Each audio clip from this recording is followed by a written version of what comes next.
Les escrocs, les plus sournois de tous les criminels. Charmants, froids et calculateurs. Ils trahissent et détruisent des vies, tout en restant une énigme opaque. Nous sommes sur le point d'explorer le monde mystérieux de ces grands criminels. Avec un aperçu sans précédent du fonctionnement de l'esprit complexe de certains des escrocs les plus rusés au monde. Nous révélerons les détails et les subtilités de leurs crimes élaborés et découvrirons ce qui a amené à leur condamnation. Dans cette émission, l'étonnante et incroyable vérité derrière la plus grande fraude artistique du XXe siècle. Un artiste en difficulté a été entraîné dans une escroquerie qui lui a rapporté des millions, l'artiste et l'escroc travaillant secrètement ensemble pendant 10 ans. Une création de fausses peintures qui se vendraient comme des œuvres de maître récemment découvertes, trompant le monde de l'art international et le laissant dévasté et totalement humilié.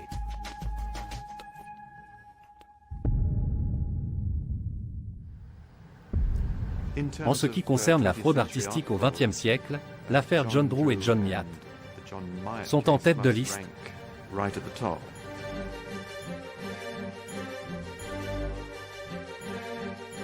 Mais le problème, c'est que nous avons été escroqués par une personne très intelligente à plusieurs niveaux. C'est incroyable, ces tableaux avaient été peints avec le même type de matériaux que ceux que vous mettez sur vos murs. Et ils ont dit qu'ils étaient authentiques. Si j'avais été un revendeur, je me serais certainement fait avoir. La sophistication et la complexité de cette incroyable escroquerie ont donné lieu à des contrefaçons d'artistes célèbres, tels que Ben Nicholson et Alberto Giacometti. Peintes à l'émulsion et couvertes de thé, de café et de poussière, elles sont vendues comme des peintures à l'huile originale, au nez et à la barbe du monde de l'art. L'escroquerie a été orchestrée par un criminel froid et calculateur, doté d'un QI de 165, qui s'appelait John Drew. Il a attiré John Miatt, parent célibataire en difficulté et à court d'argent, dans son escroquerie complexe et presque infaillible. À défaut d'un autre mot, je dirais que John Drew a énormément de compétences. Mais il est très dangereux, car c'est un fantaisiste. Il aime soutirer de l'argent à n'importe qui. Mais pour moi, il est certain qu'il doit y avoir un élément de surenchère intellectuelle.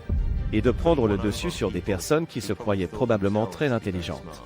Et il a probablement pensé qu'il les avait fait passer pour des idiots. Et cela lui a fait du bien. Le génie John Drew a porté l'escroquerie artistique à un tout autre niveau. Son coup de maître a été l'infiltration des archives artistiques britanniques. Il y a obtenu l'accès, puis a simplement réécrit l'histoire pour authentifier ses fausses peintures. Le monde de l'art en a été bouleversé. Il s'agit d'un révisionnisme historique de l'art. Il change donc l'histoire, il change l'histoire de l'art. Il s'est donné beaucoup de mal pour authentifier les tableaux et en modifier l'authenticité. Et la facture qui va avec, afin de rendre ces tableaux crédibles. L'idée de s'attaquer au monde de l'art et à toutes ses intelligences supérieures, et de prendre le dessus sur elles, a dû être irrésistible pour lui. Comment a-t-il pu s'en sortir? Je ne sais pas. L'histoire de ce qui a été surnommé la plus grande chute de l'art contemporain du XXe siècle commence dans un lieu très improbable. Dans le quartier verdoyant de Stafford, en Angleterre, au milieu des années 80, plus de 200 peintures seront contrefaites par un parent célibataire à court d'argent, John Miatt. Les intentions de Miatt étaient honorables. Parent célibataire élevant sa famille, il voulait gagner de l'argent pour subvenir aux besoins de ses 2 jeunes enfants tout en travaillant à domicile. Il a fait paraître une annonce dans le magazine britannique Private Eye, proposant ses services en tant qu'artiste reproduisant des copies de tableaux célèbres. L'annonce disait « faux authentique, peinture du 19e et du 20e siècle, à partir de 150 livres ». Mais la deuxième fois, j'ai indiqué « peinture du 19e et du 20e siècle à partir de 250 livres ». Mes prix sont un peu plus élevés. Je pense qu'il s'est écoulé environ 1 an et demi lorsque j'ai reçu un appel de Monsieur Drew. Et la seule différence entre les autres clients et Monsieur Drew, c'est qu'il revenait toujours. John Drew, un homme à l'esprit brillant et au QI de 165, est né sous le nom de John Cockett. Tout au long de sa vie, il a occupé des emplois pour lesquels il n'était pas qualifié, mais il a toujours convaincu ses employeurs du contraire. Drew avait toutes les caractéristiques d'un très bon escroc. Il était tout à fait crédible et plausible. Il pouvait raconter des mensonges extrêmement compliqués et les maintenir, se souvenant de tout ce qu'il racontait. Il a même enseigné la physique au lycée dans un établissement. du nord de Londres. Je pense qu'il ne connaît rien en physique. Et l'ironie de la chose, c'est qu'il a en fait très bien enseigné. John Drew a montré très tôt son aversion pour l'autorité.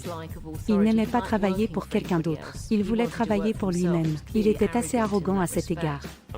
Il semble que Drew était extrêmement sûr de lui et tout à fait convaincu de sa propre supériorité.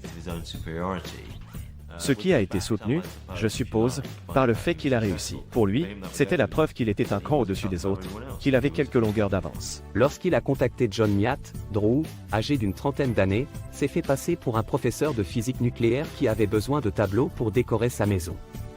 En réalité, il était un maître de l'escroquerie, préparant le terrain pour attirer l'homme, qui serait la clé de la prochaine arnaque qu'il préparait. C'était l'une des personnes les plus passionnantes de ma vie. Il était si intéressant. Aller voir John Drew toutes les 3 semaines environ, c'était un peu comme aller au cinéma. Avec le temps, j'ai appris à mieux le connaître. J'avais l'habitude de le retrouver à la gare de Golders Green. Ensuite, il m'emmenait chez lui et nous mangions ensemble. J'ai rencontré ses enfants et sa femme. Et la seule chose dont je me souvienne, c'est qu'il a dit « Ne dites pas à ma femme que vous les avez peints. Je lui ai dit que vous êtes un expert en art qui est venu pour examiner les peintures. Vous savez, la plupart des clients ne vous achètent pas plus de 2 toiles. Cet homme était vraiment exceptionnel. Et à la fin, il a semblé être à court d'idées. Et il a dit, que voulez-vous faire ensuite? Il m'a dit ça à moi. J'ai donc cherché et trouvé des dessins cubistes, et je me suis dit que je pourrais les transformer en peinture. Il ne s'agit pas simplement de copier quelque chose, ce qui est stupide, mais de créer quelque chose de nouveau à partir d'un dessin. Je me souviens qu'il s'agissait d'un petit ovale de cette taille, à peu près. J'ai peint ce tableau d'Albert Gleizes, un cubiste allemand, dont très peu de gens avaient entendu parler. C'est après cette 9e commande, le tableau dans le style de l'artiste cubiste peu connu Albert Gleizes, que John Miatt a reçu un coup de téléphone de son meilleur client. Un appel de John Drew qui allait changer la vie de Miatt pour toujours.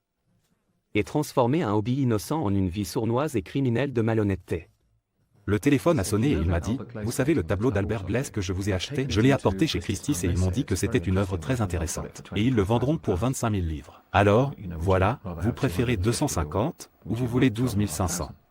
Avec le recul, c'est là que j'ai commis mon erreur. Drew a été très habile dans sa manière de cibler Miatt et d'établir une véritable relation de confiance avec lui. Il lui a versé une somme d'argent relativement normale pour les copies qu'il faisait. Et ils ont construit une relation ensemble. Ce n'est qu'à ce moment-là qu'il lui a proposé 12 500 livres pour le tableau. Il l'a aspiré dans l'escroquerie et a utilisé les faiblesses de Miatt pour que toute la relation et l'arnaque commencent vraiment. Il lui a donc fait une offre qu'il ne pouvait pas refuser. Et puis, une fois que Miatt avait conclu ce pacte avec le diable, si l'on peut dire, il était déjà impliqué. Et il était plus difficile pour lui de faire marche arrière. J'aurais dû dire, oh, allez. Il s'agit d'une peinture émulsion. Vous savez, je n'ai pas utilisé la peinture à l'huile. Aucun des matériaux n'est original. En fait, c'est un crime. On ne fait pas ce genre de choses. Mais je sais pas, quelque chose en moi s'est mis en marche. Et je me suis dit, oui, c'est bien. J'aime l'idée des 12 500. Je n'ai jamais vu 12 500 livres dans une enveloppe. Je n'ai jamais vu autant d'argent. Et j'étais tout excité à l'idée d'avoir tout cet argent. Et je ne le disais à personne. Pour autant qu'on le sache, je n'ai rien à voir avec le fait d'aller chez Sotheby's ou quoi que ce soit d'autre. Je ne faisais que les peindre. Je suppose donc qu'il s'agissait de fermer les yeux sur ce qui se passait réellement. Je pense qu'il est facile de penser qu'il s'agit d'un crime sans victime parce que le vol d'œuvres d'art est un domaine très aisé. Les gens peuvent se permettre de perdre quelques tableaux ici et là. Mais il y a 2 domaines en particulier où il est vraiment préjudiciable. Tout d'abord, sur une personne qui a payé beaucoup d'argent et qui a fait confiance à un expert, et qui croit qu'elle obtient quelque chose de très précieux pour son argent. Et deuxièmement, l'impact sur le monde de l'art lui-même. Il y aura désormais une grande méfiance à l'égard de la provenance de ces tableaux et de tous les tableaux, en raison de l'effet de ce que John Drew a fait. L'escroc classique pense qu'il s'agit d'un crime sans victime, et il rationalise souvent ses actes en disant qu'il n'a pas vraiment commis de crime et que personne n'a été blessé. Et il est facile de penser ainsi, surtout si vous escroquez des personnes ou des entreprises riches. Il est assez facile de le présenter comme un crime sans victime, parce qu'on pourrait dire, eh bien, vous savez, ils peuvent se le permettre, leur assurance le couvre. À ce jour, Miatt regrette encore cette décision fatidique. Tenté par la perspective d'accumuler de grandes richesses, Miat accepte la proposition de Drew. Ils sont désormais complices. Miat était loin de se douter de l'ampleur de l'escroquerie à venir. Et le prix terrible qu'il devra payer. Mais maintenant, il était impliqué. Impossible de revenir en arrière. C'est là que ça a commencé. Si cela s'était arrêté là bien sûr, je ne pense pas que je vous parlerai maintenant. Ou à quelqu'un d'autre d'ailleurs. Pendant près de 10 ans, l'escroc John Drew a trompé le monde de l'art avec une arnaque complexe. Faire passer de fausses peintures pour celles d'artistes connus. Ce fut une escroquerie d'une telle ampleur et d'une telle importance que le monde de l'art est encore sous le choc. John Drew était un homme très intelligent, et je dis ça parce qu'il avait un QI de 165. Il a mis au point une escroquerie très élaborée qui témoigne d'une connaissance approfondie du sujet qu'il abordait, connaissance qu'il n'aurait jamais eue auparavant.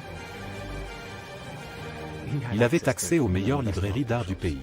Et si un artiste l'intéressait particulièrement pour une raison ou une autre, il achetait un livre d'art. Il tournait la page et disait « Oh, c'est intéressant, j'ai dit un coup d'œil » et ce genre de choses. L'escroquerie de Drew n'aurait jamais été possible s'il n'avait pas courtisé et sollicité l'aide de l'artiste John Miat. Avant l'escroquerie, Miat gagnait modestement sa vie en vendant des copies honnêtes de classiques de l'art en toute légalité. Mais lorsque Christie's a payé 25 000 livres à Drew pour l'un des faux tableaux de Miat, croyant qu'il était authentique, Miat a trouvé la somme de 12 500 livres trop tentante. Il intègre l'escroquerie de Drew, peignant de nouvelles contrefaçons d'artistes connus, que Drew vend comme de véritables œuvres. Je trouvais ça à la fois exaltant et amusant. Il me semble invraisemblable que des gens regardent des tableaux, peints avec le même type de matériaux que ceux que vous mettez sur vos murs, et les déclarent authentiques. Je n'avais pas de toile vieillie, ni de matériel authentique. Si j'avais besoin d'un glacis fin, j'utilisais de la crème lubrifiante qui est à base d'eau, pour diluer la peinture. Mais la peinture émulsion sèche très rapidement. Si l'on vernit par-dessus, et il ne le faisait pas toujours lui-même. Nous pensons que Drew a fait une partie du vernissage. S'il y a un vernis, il est très difficile, même pour un restaurateur d'art, de savoir s'il s'agit d'une véritable peinture à l'huile ou de quelque chose de totalement différent. La façon dont les tableaux ont été traités après leur départ était telle, vous savez, qu'on les a promenés partout et qu'on a vidé la poussière de l'aspirateur sur eux. Il m'arrivait aussi de jeter du café ou du thé sur la peinture. Pour vous dire, j'en broyais même sur la surface de la toile.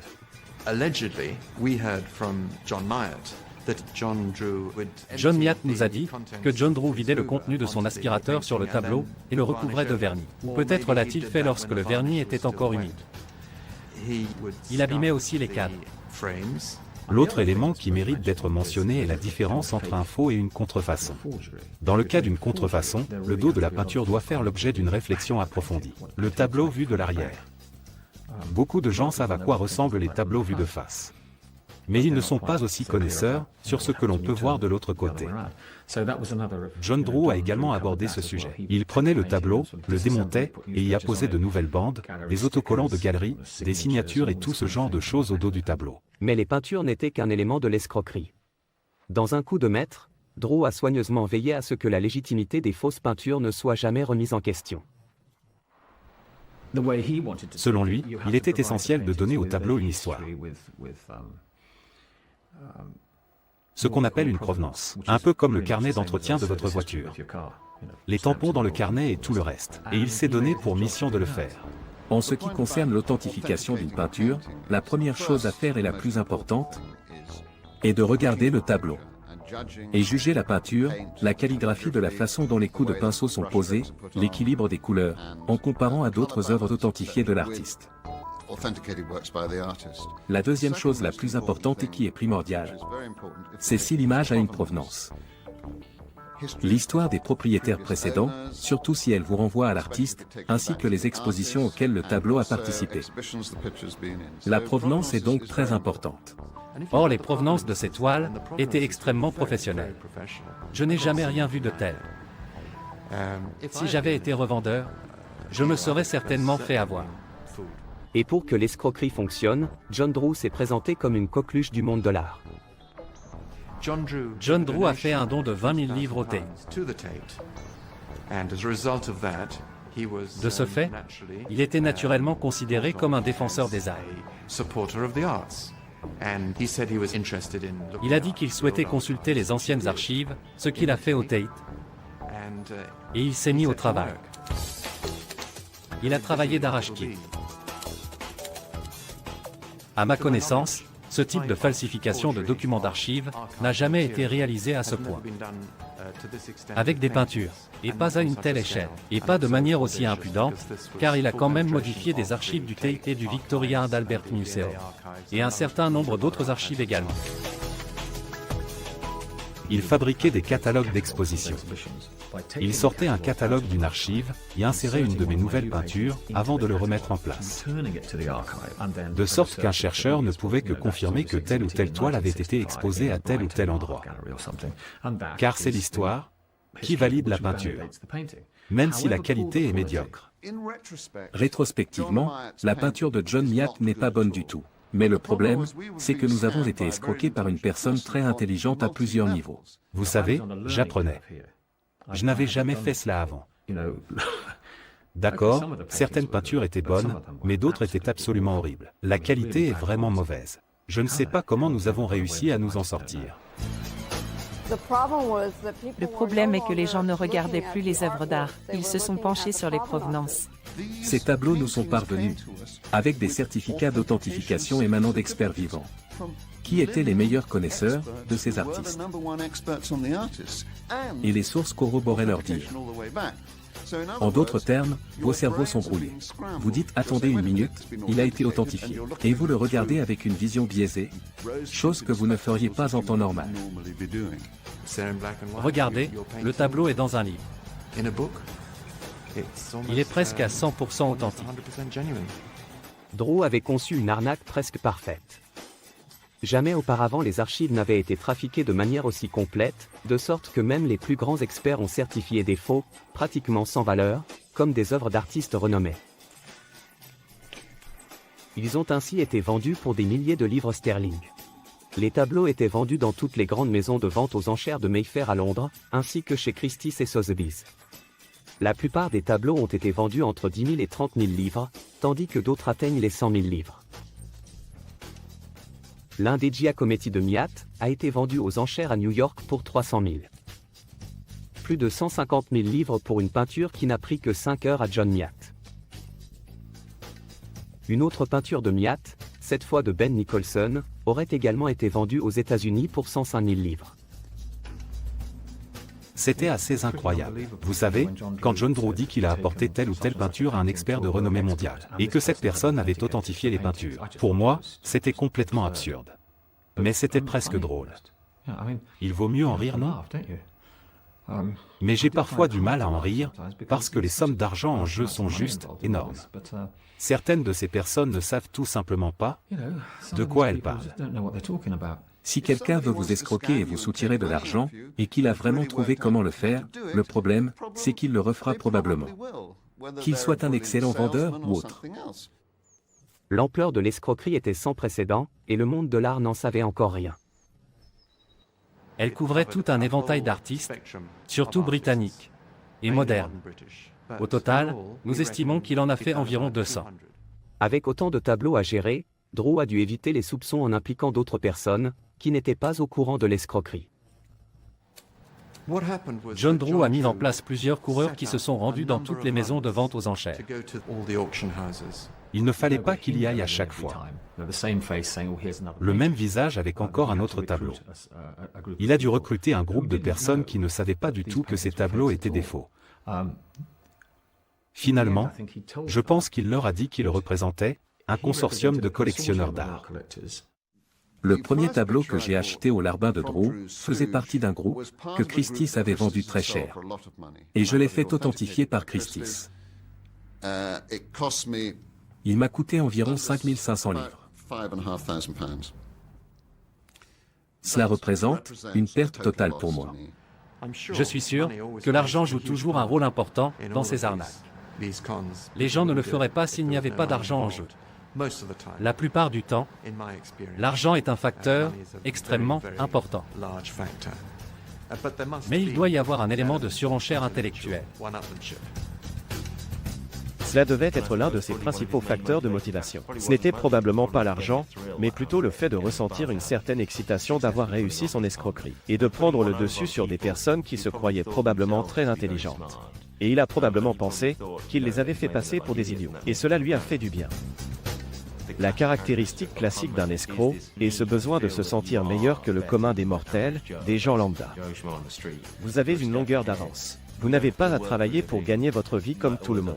Pas besoin de pointer au travail. Vous n'êtes pas non plus un criminel solitaire. Pas de violence, aucune effraction. C'est même pas un véritable crime. Vous utilisez votre esprit, vous êtes plus intelligent que l'autre. C'est une logique circulaire. Ils n'ont pas su s'en prémunir, et ils sont tombés dans le panneau. Ils l'ont donc cherché, et cela leur a servi de leçon. C'est ce genre de psychologie tordue qui motive l'esprit de l'escroc. Je pense qu'il était un superbe escroc. Il était capable de persuader d'autres personnes qu'il connaissait leur domaine d'expertise. S'il s'adressait à un médecin généraliste, il le persuaderait qu'il s'y connaît en médecine. S'il parlait à un comptable fiscal, celui-ci pensait « Cet homme connaît la complexité de la législation fiscale ». Il était très doué, il était un peu comme un caméléon. Il était ce que vous vouliez qu'il soit. Ironiquement, cette escroquerie nécessitait manifestement une grande charge de travail et toute l'intelligence qui permettrait à quelqu'un de réussir dans la vie normale, c'est-à-dire non criminelle. Il est donc assez dommage que ces caractéristiques, ces attributs en quelque sorte, soient mis entre des mains aussi sournoises. Drew en a tiré une grande satisfaction. Il aimait l'escroquerie. Il en voulait toujours plus. Bien sûr, il voulait gagner de l'argent. Évidemment que c'était important pour lui, mais il n'y avait pas que ça. Il y avait aussi le fait qu'il savait quelque chose que ces éminences du monde de l'art ne savaient pas.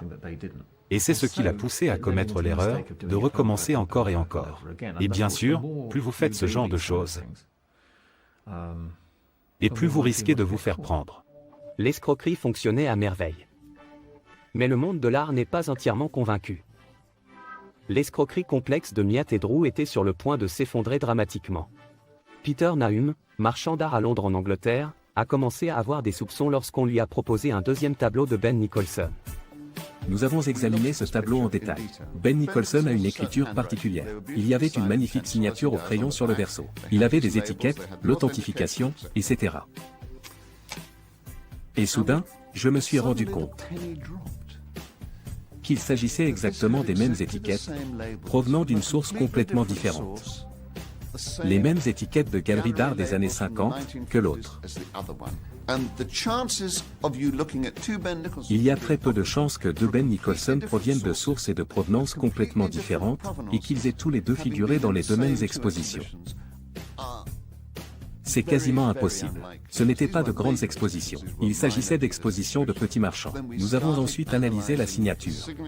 Et quand on y regarde de plus près, tout commence à s'effondrer. Ce n'était pas tout à fait juste. Et avec toutes ces informations en ma possession, j'ai décidé d'appeler le chef de la brigade des antiquités. Mais Peter Nahum n'était pas le seul à avoir des soupçons. Les failles de l'escroquerie commençaient à apparaître. Il y avait une autre source en France, l'Institut Giacometti de Marie-Lisa Palmer, qui possédait l'un des nus et soupçonnait qu'un certain nombre d'autres Giacometti étaient des faux. Giacometti était un artiste suisse-italien qui s'est installé à Paris en France, en 1922. L'Institut Giacometti à Paris est chargé entre autres, de cataloguer l'œuvre de l'artiste, ainsi que de découvrir et d'arrêter les faux. Marie-Lisa Palmer, directrice de l'association Giacometti, avait reçu un catalogue du Sotheby's britannique, dans lequel figurait un nu debout de Giacometti. Elle a immédiatement mis en doute son authenticité. La peinture que j'ai vue était incohérente. La tête ressemblait à une tête d'homme sur un corps de femme. L'arrière-plan était médiocre. Les coups de pinceau étaient vagues. Lorsqu'un artiste peint, il y a beaucoup d'énergie dans le tableau. Lorsqu'une personne copie, elle copie le travail de quelqu'un d'autre. Ce n'est pas du tout la même énergie dans le tableau lui-même. Les Giacometti étaient de si mauvaise qualité qu'il n'a pas fallu longtemps pour que quelqu'un de la fondation Giacometti s'aperçoive de la supercherie. Moi j'ai tout de suite vu qu'ils étaient nuls. Il a aussi été signé. Et la signature ressemblait à d'autres fausses signatures, et non à la vraie signature. Quand Alberto Giacometti signait, il le faisait rapidement pour s'en débarrasser. Il n'aimait pas signer les peintures ou les dessins. Il la faisait donc rapidement. Cette signature est très appliquée, c'est sûr elle a été copiée. Je me suis rendue à Londres pour voir l'œuvre. J'ai regardé le devant de la toile, derrière, et demandé une radiographie. J'ai dit aux responsables de Sotheby's que je pensais qu'il s'agissait d'un faux. Et puis ils m'ont dit que des experts avaient confirmé son authenticité et que je trouverais des documents à la Tate Gallery prouvant que la provenance est correcte. Comme il avait été si minutieux dans sa paperasserie, les gens ont pensé que cela devait être bon puisque cela avait été exposé en 1968 et en 1961. Voici les documents qui le prouvent. Je me suis donc rendue à la Tate Gallery pour consulter ces documents. J'ai vu une photographie de cette peinture glissée dans les archives de la Tate Gallery, et à partir de ce moment-là, j'ai eu l'intime conviction qu'elles avaient été manipulées. En fait, si la peinture était fausse, la provenance devait l'être aussi. Marie-Lisa Palmer doit maintenant essayer de prouver que les catalogues sont faux. En quelque sorte, j'ai dû jouer le rôle de détective. Les gens ne croiraient pas que la provenance est fausse parce qu'elle est très bien faite, entre guillemets bien sûr. J'ai dû essayer de prouver que le papier ne datait pas des années 50. J'ai donc dû examiner les filigranes et contacter les sociétés de papier. J'ai dû vérifier auprès des bibliothèques si ce catalogue se trouvait dans leurs archives. J'ai dû écrire aux imprimeurs pour savoir s'ils imprimaient le catalogue. J'ai dû vérifier auprès d'une autre fondation si elle avait reçu les mêmes documents de provenance. Et j'ai découvert qu'ils avaient une date différente pour le même catalogue. J'ai également écrit à la poste anglaise pour savoir si les timbres étaient utilisés dans les années 50. Je n'ai pas arrêté de chercher ce genre de détails. C'est ce genre de détails qui ont donné raison à Marie-Lisa Palmer.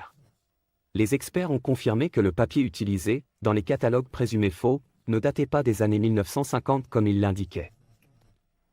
Elle a maintenant la preuve que la provenance est corrompue.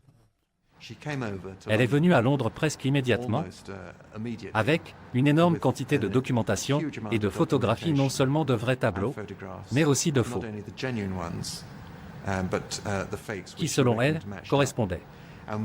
Nous nous sommes alors mis d'accord, et elle a énormément aidé la police. Le filet se resserre autour des escrocs. Mais dans une tournure inattendue, la preuve sans équivoque de l'escroquerie viendra de la plus improbable des sources. L'escroquerie de Drew et Miat allait dramatiquement voler en éclats. C'est l'un des aspects les plus tristes de la vie d'un escroc. Vous ne pouvez vous fier à personne. Pendant 8 ans, John Miat et John Drew se sont entendus pour réaliser ce qui a été qualifié de plus grande fraude artistique du XXe siècle. Le duo ne se doutait pas que des soupçons allaient naître dans le monde de l'art. Mais le faussaire John Miat se sent de moins en moins à l'aise avec son complice, John Drew, et leur tromperie commune. J'étais persuadé que cela allait mal se terminer. Il restait à savoir quand. Au fur et à mesure, le tissu de mensonges s'est révélé très complexe. Mais John Drew a dû en quelque sorte fantasmer et se mettre dans cette réalité. Et pour lui, c'était réel. Ces peintures étaient des peintures authentiques. Je me souviens d'une occasion où, dans un restaurant italien, il parlait d'un tableau. J'ai dit, John, arrête une minute. J'ai peint ces tableaux, ce sont des faux. Et c'est parti. Il m'a répondu que non, non, tu te trompes. Non, non, non, ce ne sont pas des faux. Je crois qu'il s'agit de peintures originales. Et c'est ce qu'il a fait.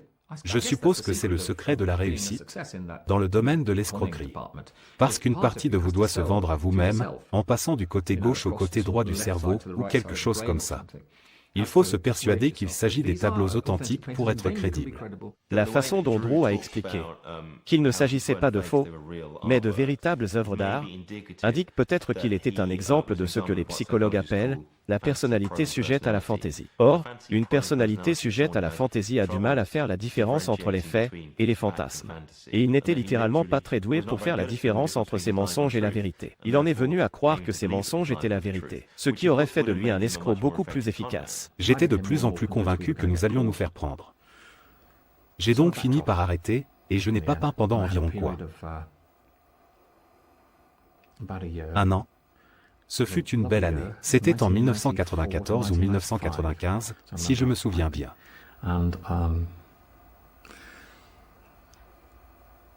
C'était comme lorsque vous avez été emporté par la mer, que vous vous retournez, et que vous vous mettez enfin à nager. Tout à coup, vous avez pied, le sable est là, et vous pouvez marcher jusqu'au rivage. Et vous pensez que ça y est, c'est fini. Tout ça est derrière moi. C'est le reste de ma vie qui m'attend. Je me suis dit que personne ne le saurait jamais. Je m'en suis sorti. Que personne ne le saura jamais. C'est fini. Mais à Londres, il se passait des choses dont je ne savais rien. Les choses allaient bon train, la police posait des questions et les marchands disaient « J'ai des doutes sur cette peinture ». En 1995, John Miatt s'est complètement retiré de l'escroquerie et a cessé de travailler avec John Drew. Mais le monde de l'art et la police rassemblaient des preuves.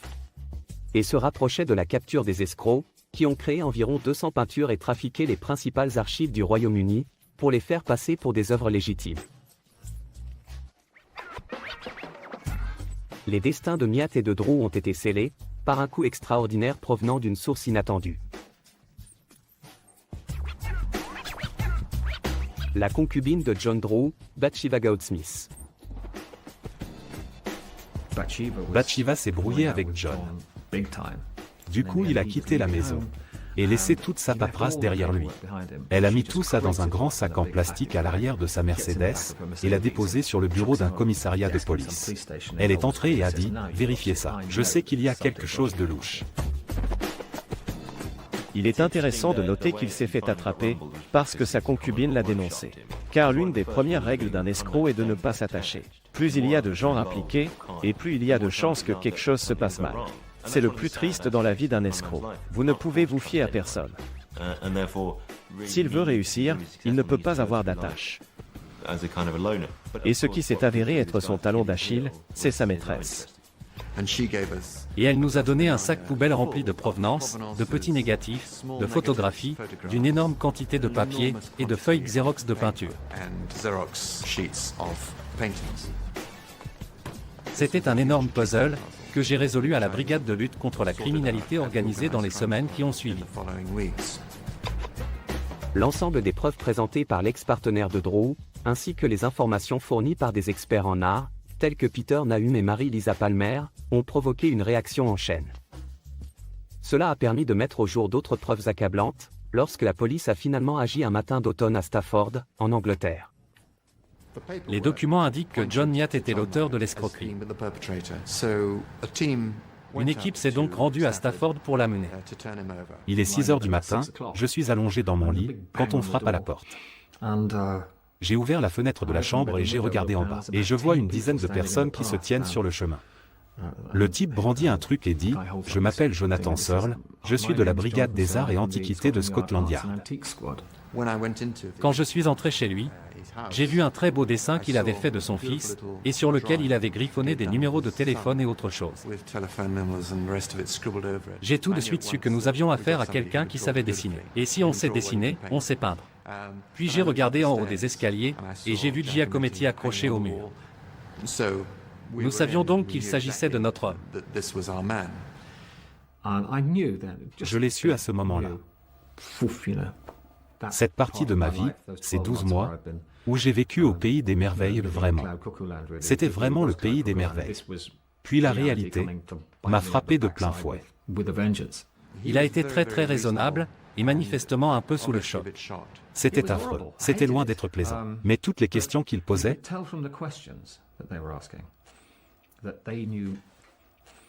montraient qu'ils en savaient plus sur moi que moi-même. J'exagère peut-être un peu. Ils en savaient plus sur John Drew que moi. C'est évident. Les preuves s'accumulent, mais le véritable cadeau vient de la main même de Miatt. Il m'interrogeait dans la salle d'interrogatoire du commissariat de police de Stafford. Quelqu'un est entré avec cette mallette et a posé cette lettre sur la table en disant « Et ça, c'est quoi ?» Il s'agissait d'une des lettres que j'avais écrites à John Drew environ 3 ans auparavant, alors que je m'apprêtais à me séparer de lui. Elle disait « Cher John, je n'aime pas ce que nous faisons. Vous pouvez continuer à le faire si vous le souhaitez, mais pour moi, c'est fini, sans rancune. Je ne dirai rien. Mes sentiments, John Miatt. » La lettre était vraiment un cadeau pour la police, parce qu'elle disait simplement « Je suis coupable ». Il s'agissait d'une lettre très importante. Elle nous a donné l'état psychologique de John Miatt. Et cela montre bien qu'il s'est fait avoir. Cela nous a permis, les policiers, de réaliser Qui faisait quoi? Dans la falsification. Cela a donc été très utile. Dans la maison de John Miatt, nous avons trouvé toute une bibliothèque de livres d'art.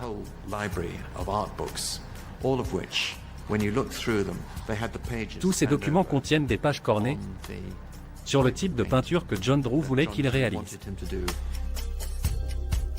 Mais en y repensant, il y a eu tellement de maladresse que la police a pu déceler. C'était moi qui utilisais de la peinture à l'émulsion. Vous savez, c'est juste. C'est tellement stupide. Ça c'est déjà ridicule, mais il n'y a pas que ça. Il y a toutes ces petites erreurs que John faisait dans les provenances, comme l'utilisation de la mauvaise machine à écrire. Et je crois qu'il a signé une œuvre en biro 2 ans avant que le biro ne soit inventé ou quelque chose comme ça. Il est étonnant qu'il ait eu autant de succès. Il s'agissait d'une opération criminelle amatrice.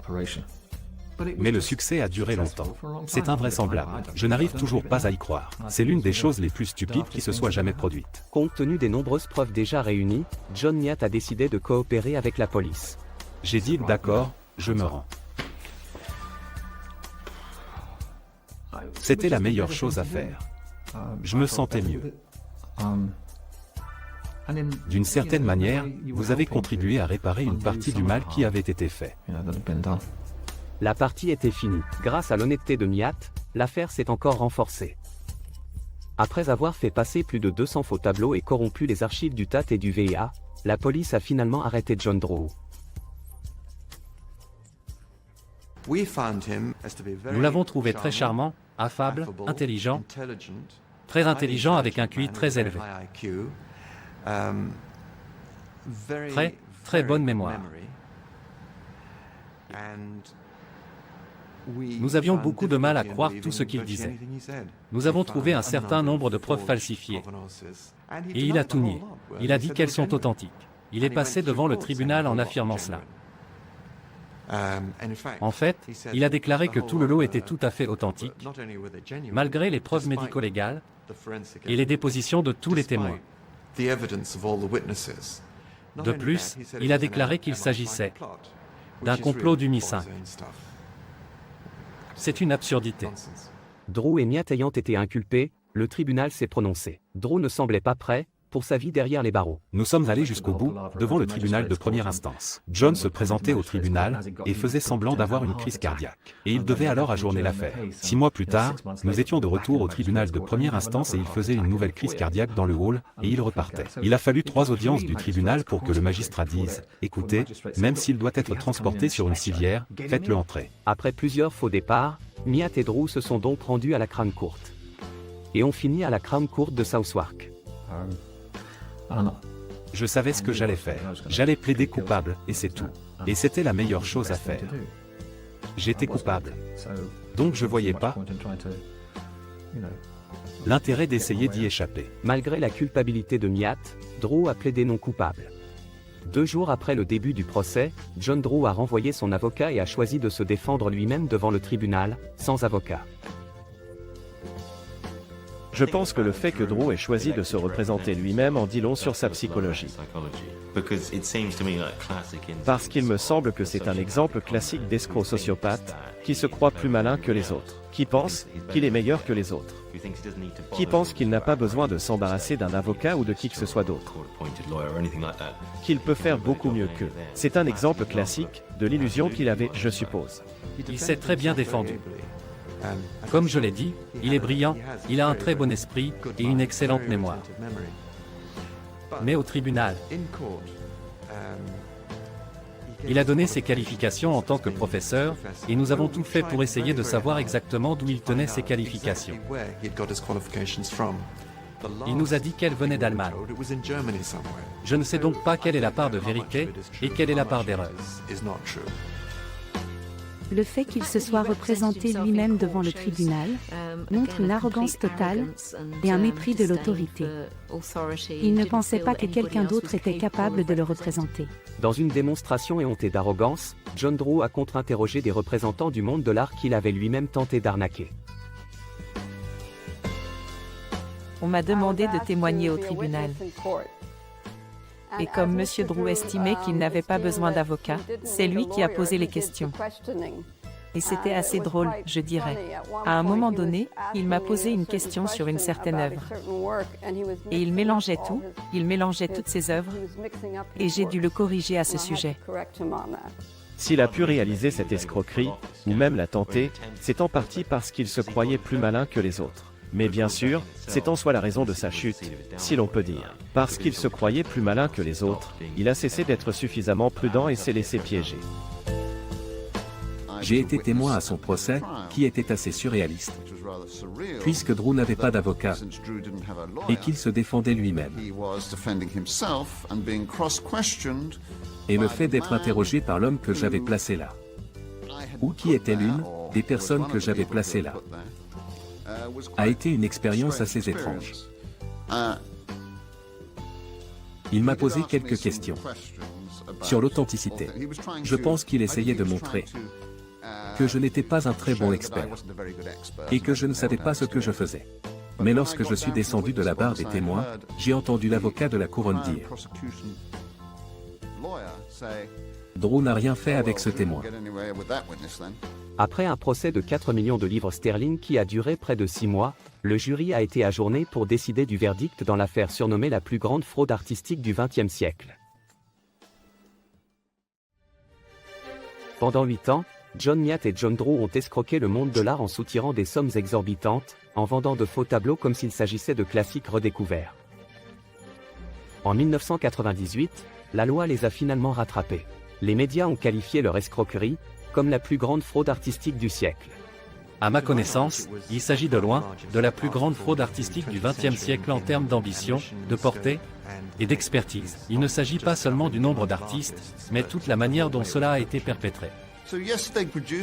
Ils ont donc bel et bien produit une escroquerie qui a été poussée plus loin que les autres faussaires. En d'autres termes, donner beaucoup d'argent à la Tate Gallery, devenir un mécène, devenir la coqueluche des archives du Tate en y entrant, en piquant des choses, en volant des choses du Victoria and Albert Museum, en créant des faux. Bien sûr, c'était une escroquerie brillamment élaborée.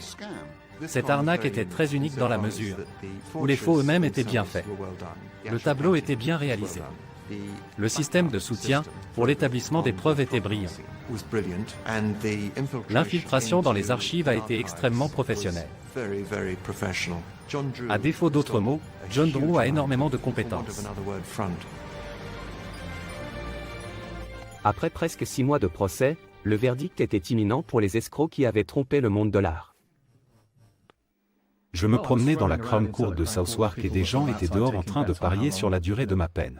Et quelqu'un a dit, vous en aurez pour 6 ans. C'est trop gros, vous en prendrez pour 7 ans. Et je me suis dit, mais qu'est-ce que je vais faire de mes enfants? Et quel idiot j'ai été, et vous savez, la culpabilité est énorme. Mais bon, j'ai pris une année. Nyatt, faussaire devenu témoin à charge, s'est rendu service et a écopé de 12 mois pour son rôle dans l'escroquerie. Le cerveau, John Drew, a quant à lui été condamné à 6 ans de prison. Sur le plan financier, nous n'avons jamais récupéré la somme d'argent que John Drew a dû gagner grâce à cette affaire. Je ne sais pas si d'autres artistes sont impliqués. Je ne sais pas ce qu'il en est pour John Nyatt qui a peint 200 tableaux, la plupart se situent dans le bas de l'échelle. Et les calculs sont incertains. John Nyatt, nous savons combien d'argent il a gagné. Et en fin de compte, ce n'était pas tant que ça. Pour ce qui est de gagner de l'argent, j'en ai gagné au début. Au fur et à mesure, je gagnais beaucoup moins.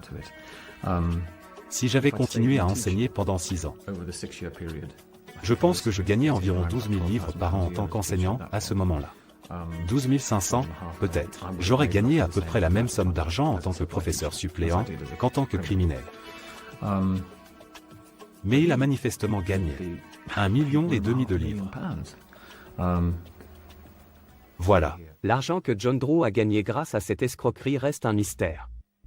Selon la presse, John Drew aurait empoché entre 1 et 2 millions de livres. John Drew s'est imposé comme l'un des escrocs les plus audacieux et les plus célèbres de Grande-Bretagne. Il a purgé 2 ans de sa peine de 6 ans et n'a pas encore récidivé. John Nyatt a purgé 2 mois de sa peine et s'est remis à peindre des faux. Mais aujourd'hui, les faux de John Miat sont ouvertement exposés dans les galeries d'art du Royaume-Uni. Après s'être rangé, Miat vend aujourd'hui ses peintures en toute légalité dans le cadre de ses propres expositions. La principale différence entre les tableaux présentés ici et ceux que j'ai réalisés pour John Drew est ce qui figure au dos des tableaux. Mon nom est Genuine Fakes, de vrais faux. Cela fait du bien d'apposer ma signature sur ces tableaux. C'est honorable, honnête, et les tableaux sont exactement ce qu'ils sont censés être. Aujourd'hui légitime, John Miat a trouvé des clients dans les endroits les plus improbables. Mon tout premier client, en fait, a été l'homme qui m'a arrêté. Ensuite, les avocats qui gèrent le dossier sont également devenus des clients. Il y a environ 6 mois, le président du jury s'est présenté et a dit qu'il aimerait aussi avoir une peinture. C'est très bien, je suis content. Je suis ravi d'avoir laissé derrière moi toutes ces horribles affaires criminelles. Et j'ai eu la chance d'avoir une deuxième chance. C'est surtout ça. Et si vous avez une deuxième chance, la meilleure chose à faire est de ne pas recommencer. Si l'enquête est désormais close, les répercussions de cette escroquerie artistique se font encore sentir aujourd'hui. Le problème de cette affaire est qu'elle remet en question un certain nombre d'archives. Mais le problème est qu'aujourd'hui, les archives ont été infiltrées et polluées. Il me semble que John Drew présente la plupart des caractéristiques de l'escroc classique. Il semble être l'archétype de l'escroc classique. Parce qu'il est manifestement une sorte d'homme à tout faire. Et il est manifestement très convaincant.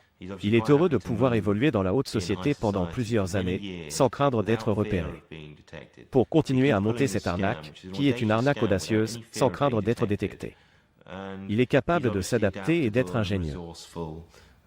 Vous savez, il est intelligent quand il le faut. Il peut même effectuer des tâches difficiles. Il est donc évident que ce type est un très bon escroc. John Drew est un homme très intelligent. Pour nous, il est dangereux parce qu'il vit dans un monde imaginaire. Il est donc très difficile de discipliner de telles personnes. Les personnes qui savent qu'elles ont mal agi peuvent recommencer à l'avenir. Nous avons du mal à accepter quelqu'un qui vit dans son monde, mais c'est un homme très intelligent. On a retrouvé 73 des 200 tableaux de John Miat. Je ne sais pas combien d'autres ont été faits par John Drew. S'il y en a eu, je n'en ai aucune idée.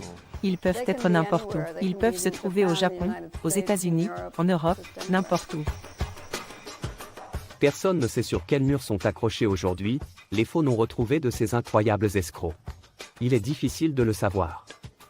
Qui sait? C'est peut-être même le vôtre.